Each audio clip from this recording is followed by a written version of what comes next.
Grand Isle is a town in Jefferson Parish, Louisiana, located on a barrier island of the same name in the Gulf of Mexico. The island is at the mouth of Barataria Bay where it meets the Gulf. The town's resident population is about 1,500 during summers. The population, including tourists and seasonal residents, sometimes increases to over 20,000. The residents, much like today, fished off the coast and harvested shrimp and oysters. Grand Isle's main street is the seaside start of Louisiana Highway 1, which stretches over 140 miles away to the northwest corner of the state, ending near Shreveport, Louisiana. Louisiana 1's causeway at the west end of the island is the only land access to or from Grand Isle. Louisiana's only inhabited barrier island has been a fishing paradise since its earliest days under Spanish rule. Pirates, including privateer Jean Lafitte, frequented the area in the early 1800s. Following the Civil War, plantations declined and vacation resorts started to spring up on the island, catered to wealthy families. In 1893, tourism halted when a devastating hurricane struck both Grand Isle and neighboring Chenier Caminada. The island rebounded though, much like later recoveries from numerous hurricanes. Most of the people shown in these scenes are not identified. If you can identify anyone shown, please identify them in the comments below after viewing this film. This information will be archived at the Hill Memorial Library at LSU in Baton Rouge. We would also like to know any information that you may have on any of the pictures shown.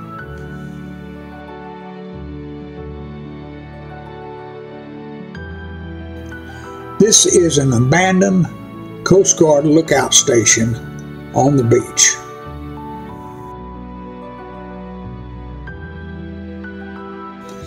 This is an example of some of the portable campsites that started springing up around this time by the tourists.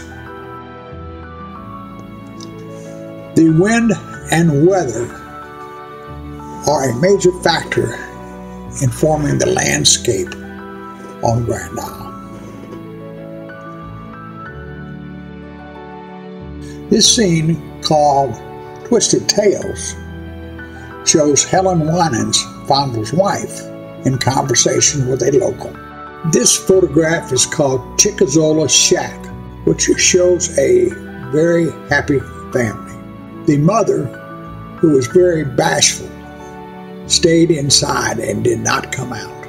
This was during the Depression, and this family did not lack in anything. They had plenty of playtime. They had crabs and shrimp and oysters, and even though it was a Depression, they didn't know it. This is a scene outside the home of another family and shows a typical type house on the island.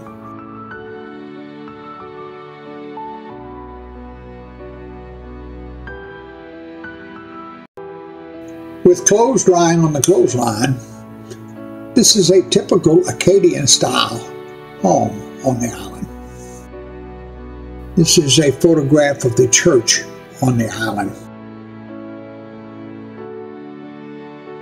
The next two shots are comprised of groups that are unidentified, and we would appreciate if someone could identify any of them.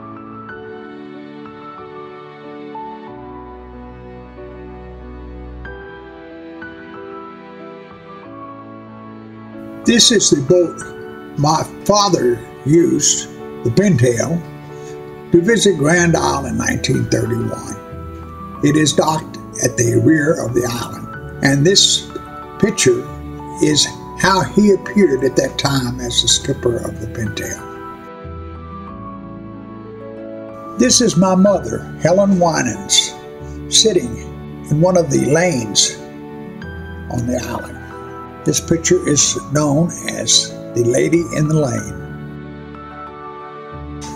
These next two photographs are photographs of some different lanes on Grand Isle.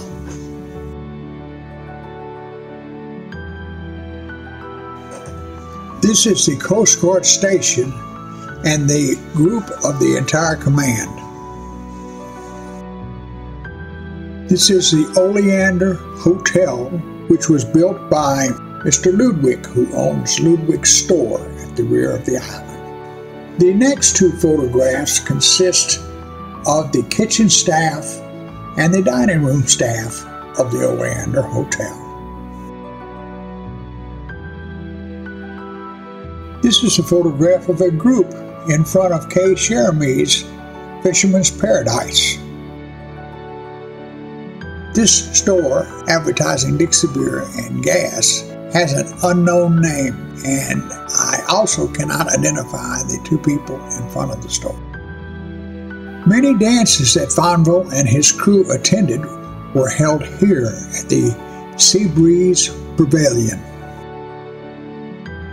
My father told me that he took this because an old lady lived aboard this boat. She was more known as a hermit old lady. She very seldom came out except to get some supplies. I would like, if anyone viewing this knows anything about her, to please put any information you may have in the comments below.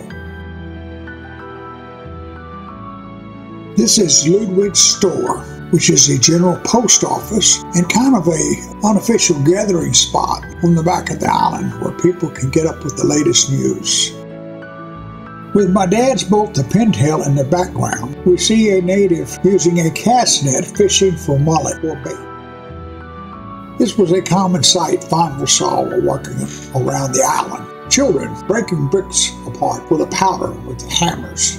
Dad called it pounding bricks, and this was to get a powder that was used to clean the wooden floors in their home. The tarpon rodeo, even back around 1931, was popular with the tourists, and here is shown a typical rodeo catch.